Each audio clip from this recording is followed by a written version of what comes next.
Los más cordiales saludos a todos los cursantes de este taller de alta especialización en Derecho Notarial. Mi nombre es Maridafne Burgoa Luna, docente universitaria, notaria de fe pública de la Ciudad de La Paz en actual ejercicio. La intencionalidad de este taller básicamente es encontrar la casuística y la respuesta a los planteamientos que se han ido presentando en el servicio notarial, en el despacho notarial, en materias muy específicas. Conmigo ustedes entenderán que la situación del poder, mandato o documento de representación pues tiene especial incidencia en la práctica notarial. Quiero decir con esto que seguramente uno de los documentos notariales que mayor productividad después de las escrituras públicas tiene en las oficinas notariales es precisamente el poder notarial. Por tanto, no vamos a entrar en especificaciones teóricas o doctrinales de conceptos muy elementales, sino vamos a ir directamente a la práctica y elaboración del documento notarial, del mandato o del documento de representación. Como ustedes pueden ver, en tanto la legislación nacional boliviana, tenemos estos tres términos que se utilizan como sinónimos cuando es necesario, sobre todo para el notario de fe pública, hacer esa diferenciación conceptual, pero sobre todo esa diferenciación de procedimiento en la elaboración de este tipo de documentos. Si usted revisa, mi estimado colega, por ejemplo, el Código Civil, no va a encontrar un capítulo dedicado al poder notarial. En todo caso, encontrará a partir del artículo 804 y 805 y los siguientes el tema de mandato. Si usted revisa el Código Procesal Civil, encontrará el mandato judicial. Revisada la Ley 483 del Notariado Plurinacional y sus respectivos reglamentos con sus modificaciones posteriores, encontrará el término de documentos de representación. Es lo mismo, son sinónimos, podemos hablar indistintamente de ellos. En la aplicabilidad que vamos a darle en la elaboración de nuestros documentos, ¿esto será lo mismo? Pues bien, esos conceptos ustedes además los van a tener prácticamente bien establecidos en el banco de preguntas, que es la producción intelectual de este taller, a la que ustedes también tendrán acceso.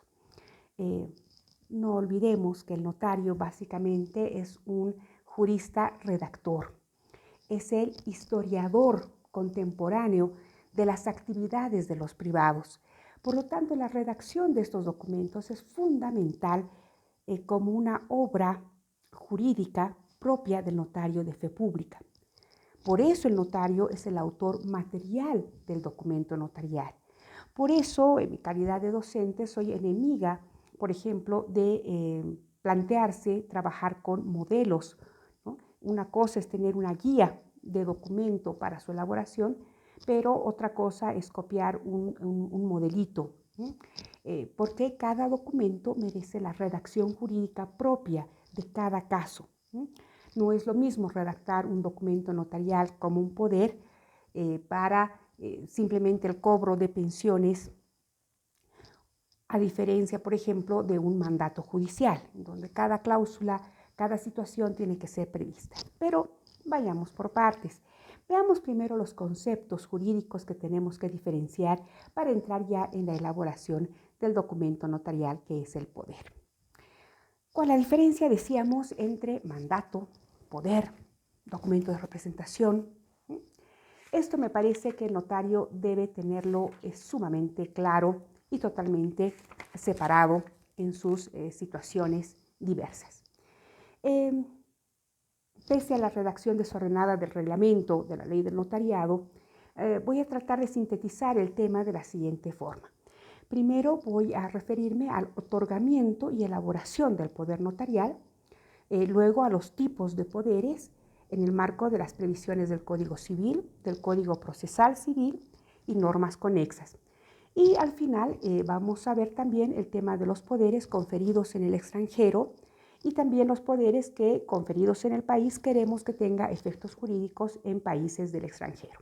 Bien, fundamentalmente, cuando comenzamos a hablar del otorgamiento y elaboración del poder notarial, el notario debe observar en el otorgamiento de los poderes las mismas formalidades para las escrituras públicas. Entonces, me voy a remitir en la elaboración del poder notarial a los artículos 54, 55 y 56 de nuestra Ley del Notariado Plurinacional, con especial incidencia en algunos aspectos que paso a señalar.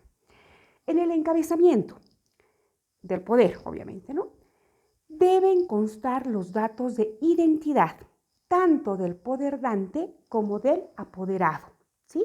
Eso es lo que me señala el parágrafo 2 del artículo 62 de nuestra Ley del Notariado. De la misma manera, en el juicio de capacidad otorgado por el notario respecto al conferente, deberá consignar también que el poderdante se manifiesta de manera expresa sobre la capacidad del apoderado. Así me lo exige el parágrafo 2 del artículo 77 del reglamento de la Ley del Notariado. Hagamos una pausa muy importante para reflexionar sobre el juicio de capacidad.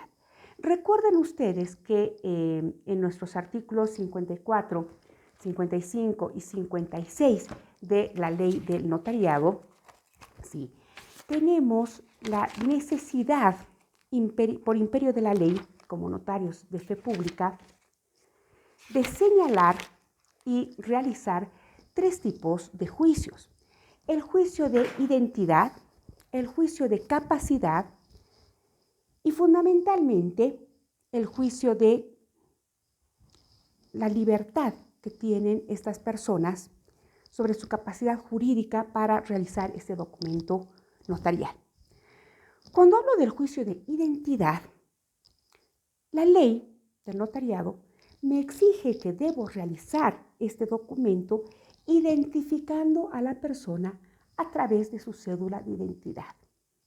Esto es muy importante cuando hacemos esta diferenciación y son las consultas más frecuentes que me llegan tanto en la docencia como en el ejercicio notarial. ¿Cómo voy a identificar a las personas? Recuerden ustedes en el pasado hablo de la anterior legislación antes del 2014, cuando en los notarios trabajábamos con la ley de 1858, casi con 200 años de antigüedad, se decía en el encabezado que a quien de conocer e identificar doy fe. Como si el notario tuviera la capacidad de identificar las personas, ¿sí? Y además utilizábamos los testigos instrumentales. Los testigos instrumentales en la ley de 1858 precisamente tenían esa función de ser vecinos no del notario, no del lugar, sino eran vecinos del otorgante, de la persona, del ciudadano que acudía al servicio notarial pidiendo la manifestación y el otorgamiento fedatario de este funcionario. El día de hoy, obviamente, el notario ya no utiliza testigos instrumentales. Ya no es necesario que dos ciudadanos se apersonen a la notaría para dar fe de conocer a esa persona. Mucho menos el notario va a dar fe pública de conocer a esa persona, porque esta es una ciudad estoy hablando de La Paz, por ejemplo, con más de 1 millón de habitantes. Entonces es prácticamente imposible que el notario conozca a estas personas.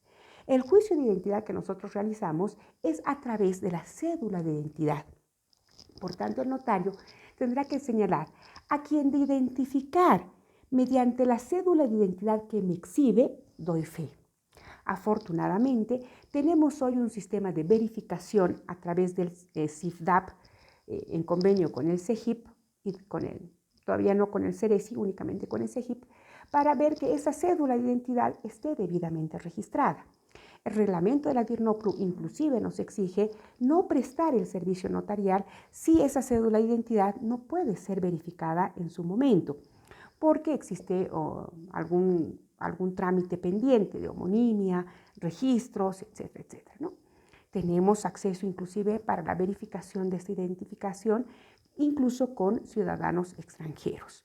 Es que el notario no puede, porque no es perito, no se le puede exigir que agarre la cédula de identidad por cuenta propia, verifique que la fotografía por lo menos es parecida al ciudadano que se presenta y mucho menos con las impresiones de la huella dactilar.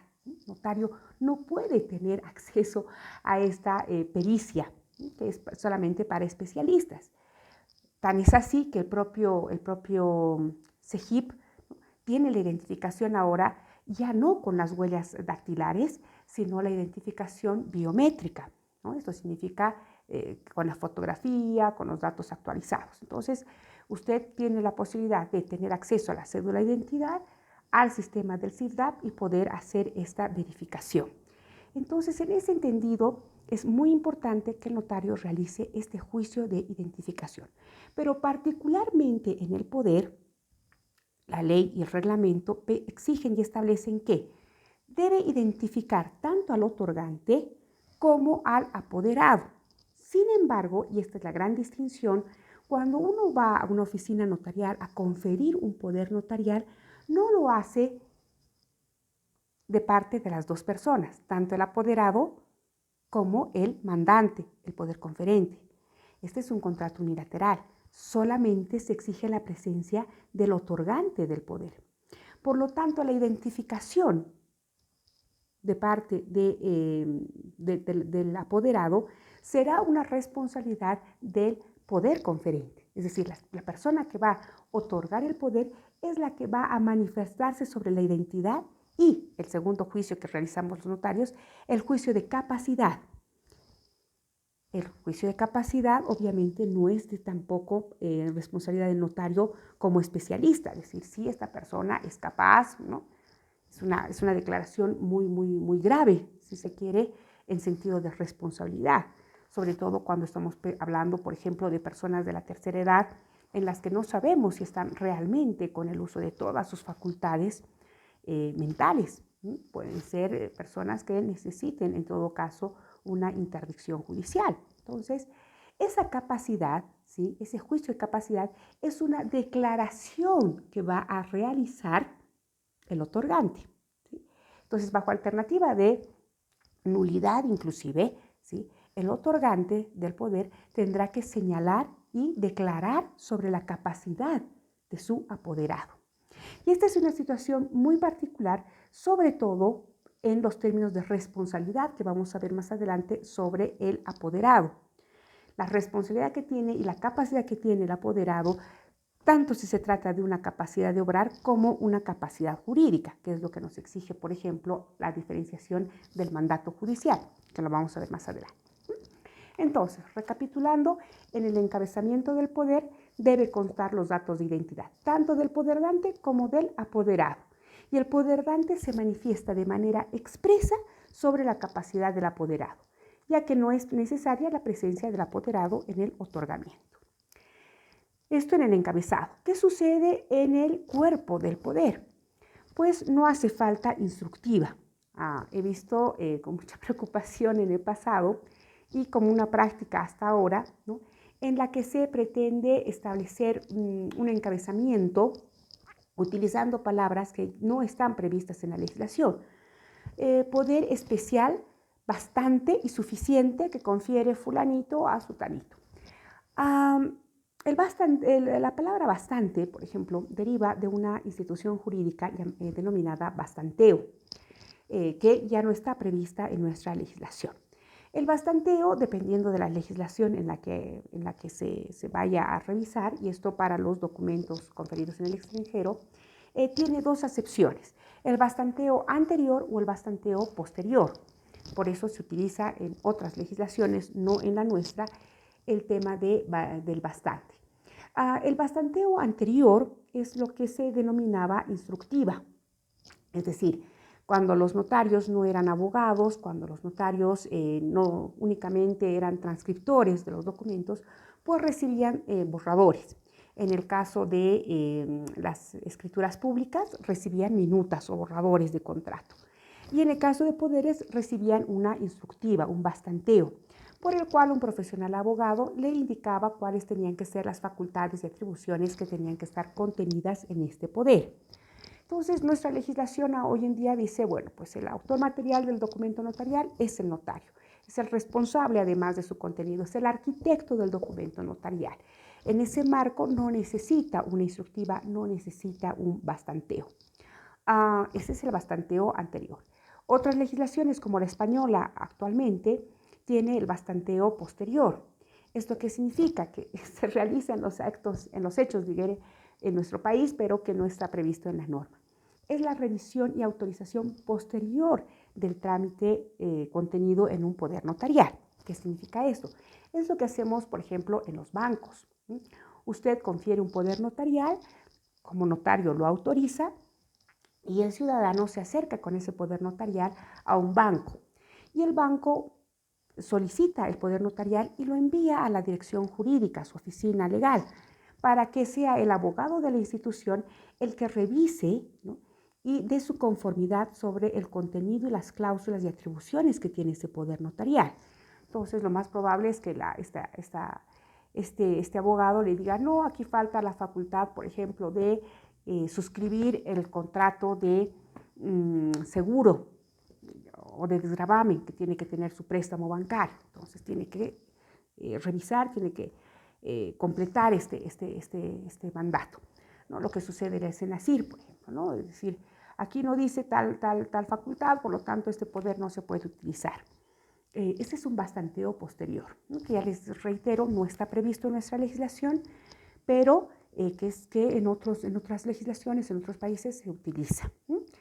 Ya les digo, es diferente hablar de modelos, hablar de modelitos de documentos notariales, a una situación absolutamente diferente que es el bastanteo o la revisión, ¿no? Entonces siempre es preferible, cuando se trabaja con instituciones, trabajar sobre una guía, ¿no?, especial en la que nos especifiquen qué es lo que necesitan como cláusulas específicas. Esto también sucede con el mandato judicial, que vamos a ver más adelante.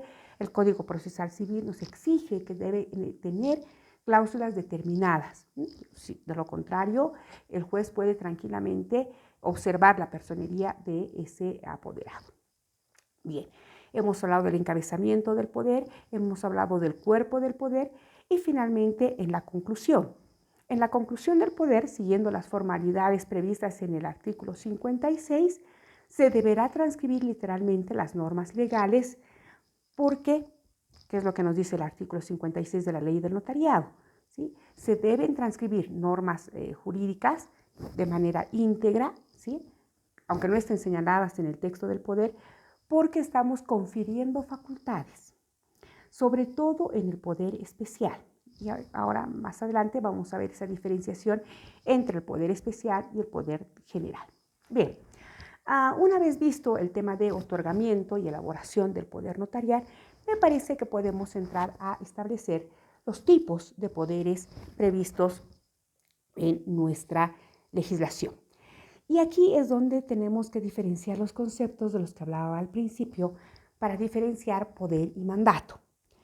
Es muy importante que usted como notario o como abogado tenga estos dos conceptos, estas dos instituciones jurídicas bien separadas en cuanto a su conceptualización.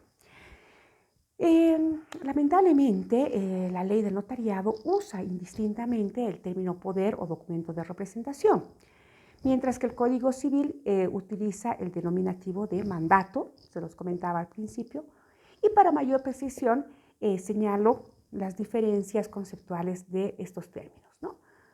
Poder, mandato y representación. La primera diferenciación será entre mandato y representación. El mandato y la representación, aunque similares, presentan importantes diferencias. Primero, el mandato es un contrato, y es un contrato unilateral. Entre dos o más personas, acuérdense que tenemos los mandatos colectivos, ¿sí?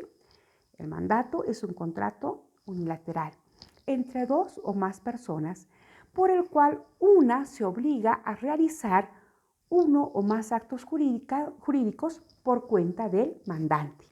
Ese es el concepto que tengo en el Código Civil. Esa es la relación contractual que yo voy a encontrar e identificar en el artículo 804 de nuestro Código Civil.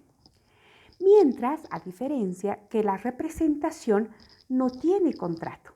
Esa es la gran diferencia entre el mandato, ¿sí? La representación no tiene contrato, pero mantiene que una persona le da a otra la facultad de representarla. La representación, por tanto, es independiente del mandato. Puede haber mandato y no representación, y viceversa. La representación se puede definir entonces como la facultad que tiene una persona de actuar, obligar y decidir en nombre o en cuenta de otra, ¿sí?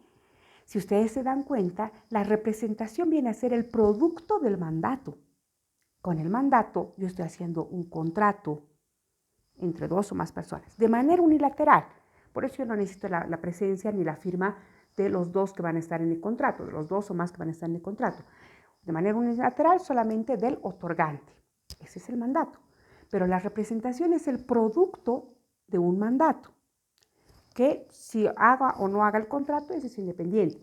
Pero con la representación ya tengo yo la facultad de representar a mi mandante, de la persona que me está pidiendo que la represente. La representación es esa facultad de poderla representarla, de poder actuar, obligar y decidir en nombre o cuenta de otra persona, con muchas limitaciones. No es una sustitución de la personalidad.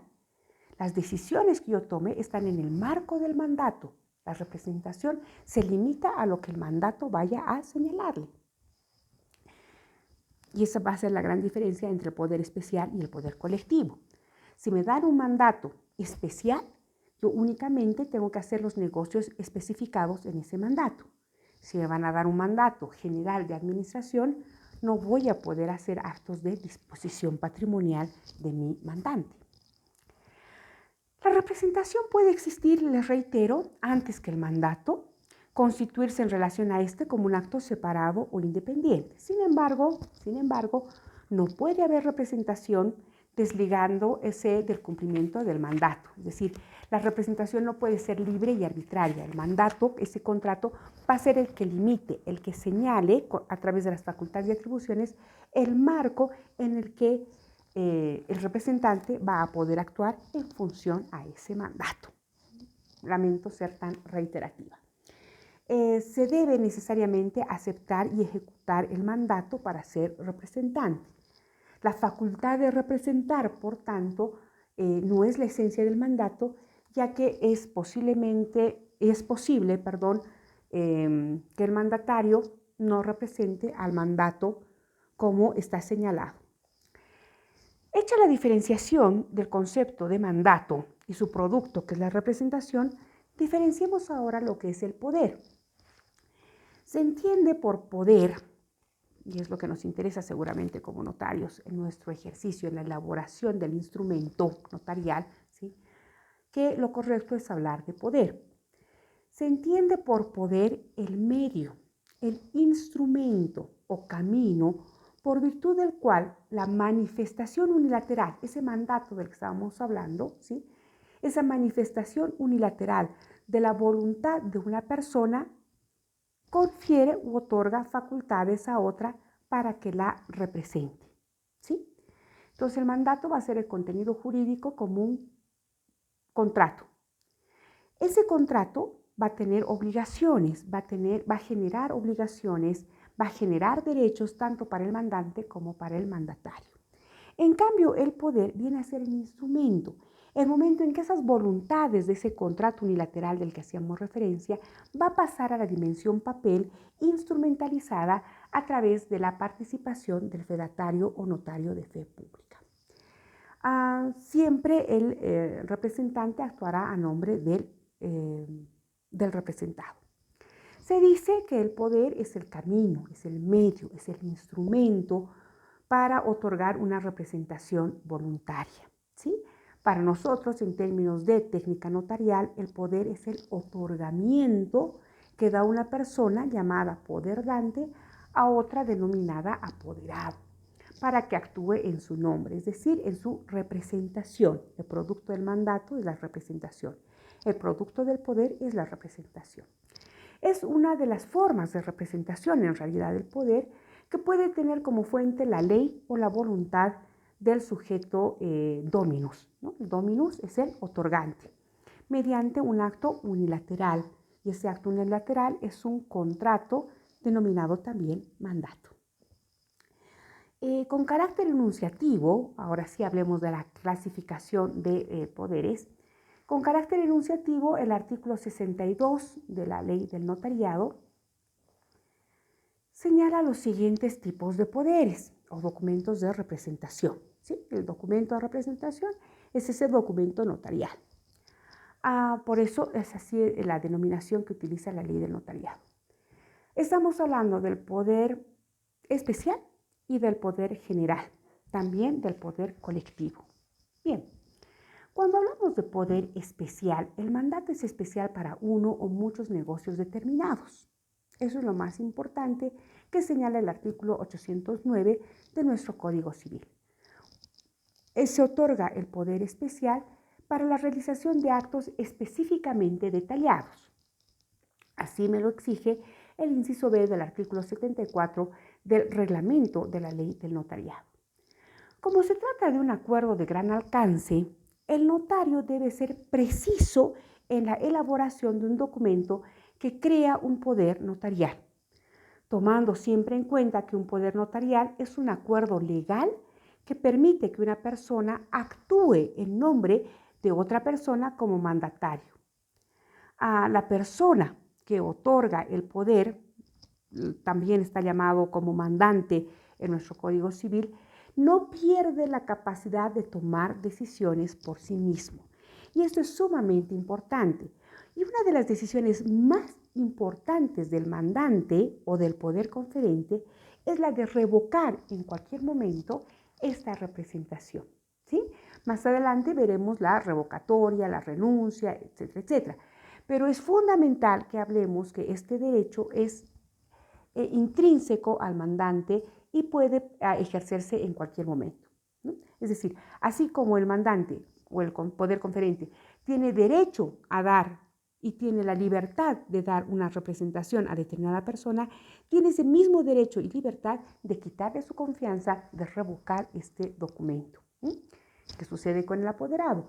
También el apoderado tiene el derecho y la facultad de renunciar a ese mandato, ¿sí? Porque el mandato lo ha aceptado tácitamente, porque el mandato tranquilamente puede dejar de tener algún interés para el apoderado y este no tiene por qué estar obligado a concluirlo, ¿sí? Puede renunciar también en cualquier momento con determinadas especificaciones o condiciones, que las vamos a ver un poquito más adelante.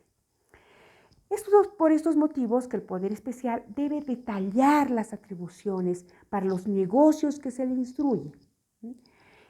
¿Una sociedad comercial puede otorgar un poder especial? Seguramente que sí, precisamente porque se tratan de negocios específicos, se tratan de negocios en la que va a haber disposición patrimonial, que es lo más importante. Obviamente el poder no puede contemplar disposiciones extrapatrimoniales de las personas naturales. No puedo, como notario de fe pública, realizar o autorizar un poder especial en donde el padre confiere la guarda y tutela de su hijo menor de edad a una persona extraña o incluso al otro progenitor, de padre a madre, ¿no? Esa, por ejemplo, es una decisión judicial, no es una decisión voluntaria, ¿no? Esas disposiciones extrapatrimoniales no se pueden realizar con un poder notarial, ¿sí? Con el poder especial tenemos que ser muy específicos en el tipo de negocio que vamos a realizar. Si yo autorizo la venta de mi vehículo a través de un poder especial, tendré que especificar todos los datos de ese vehículo. El vehículo Gran Vitara modelo 2018 con placa de control, color azul, etcétera, etcétera. Es decir, no podemos ser genéricos en esto porque ese poder no tendrá validez jurídica. Si es para el alquiler de un departamento, ¿sí? Lo mismo, debo individualizar plenamente los datos de propiedad del departamento y no lo que me señale la persona, sino lo que está especificado en sus documentos de propiedad, en este caso en el folio real. Facultades solamente de alquilar, dar recibos de alquiler, registrar estos recibos de alquiler en impuestos nacionales, recibir el dinero de arriendo, prohibir expresamente otro acto de disposición. ¿Sí? Mi apoderado puede alquilar, pero no puede vender, no puede hipotecar, no puede disponer, etcétera, etcétera. ¿Sí?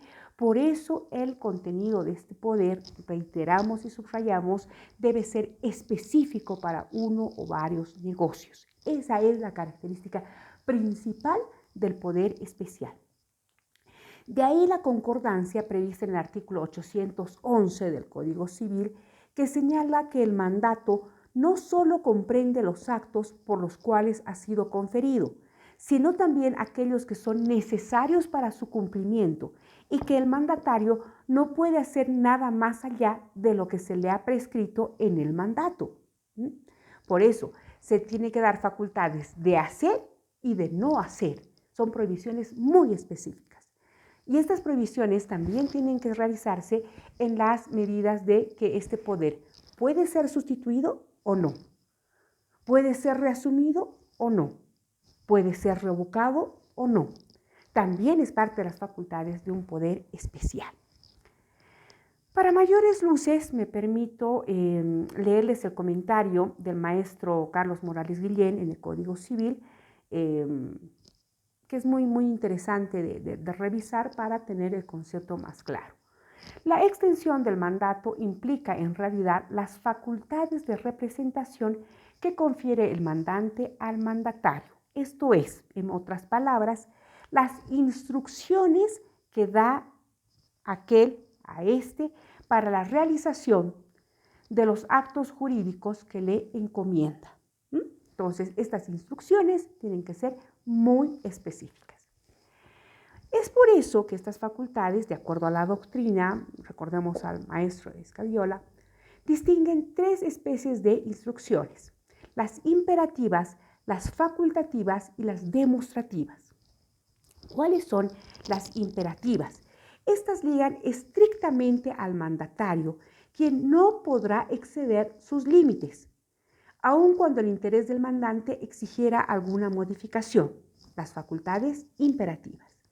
Las facultades facultativas dejan al mandatario una latitud más o menos amplia para su actuación, según su apreciación y como mejor aconseje la atención de los intereses del mandante. Cuando nosotros, por ejemplo, decimos podrá vender esta casa al mejor postor, esta es una facultad facultativa. Podrá ver al mejor postor, a lo mejor le está ofreciendo un mejor precio, le está ofreciendo un precio más bajo, pero la posibilidad de pagarle en efectivo, sin necesidad de hipotecas, sin necesidad de préstamos bancarios o financiamientos, etc. Entonces, hay una latitud de decisión, pero tendrá que justificar que lo está haciendo, obviamente, en cumplimiento de la instrucción más importante, que es la imperativa, vender esta casa. Demostrativa, el tercer tipo de facultades, impone ciertas normas de actuación del mandatario, son demostrativas. Tienes que mostrarme que tú estás ejecutando correctamente mi mandato, de manera diligente, de manera legal. Aunque la reserva a expreso tácitamente facultades de separarse de ella, si las circunstancias cambian o si justifican un cambio en el modo de actuar. Con frecuencia el mandante se limita a dar mandato a realizar tales o cuales determinados actos, ¿sí? Pero estos tienen que limitarse y tienen que configurarse de acuerdo a la naturaleza del acto o negocio. Esto me parece que es lo más importante en la elaboración del poder especial. Veamos ahora en la acera de enfrente el otro tipo de poder, el poder general.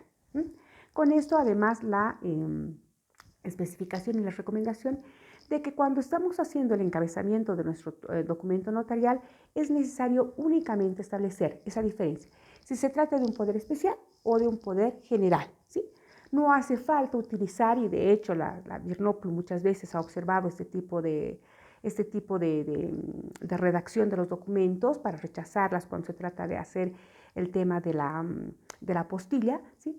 Que no es necesario, y de hecho no tiene ningún amparo legal, utilizar otros términos, poder especial, expreso, suficiente, bastante, ¿no? Lo que les decía hace un momento. Simplemente especificar si se trata de un poder general o de un poder especial. Hemos visto la familia de los poderes especiales revisemos nuestros poderes colectivos ya un poco para terminar esta primera parte.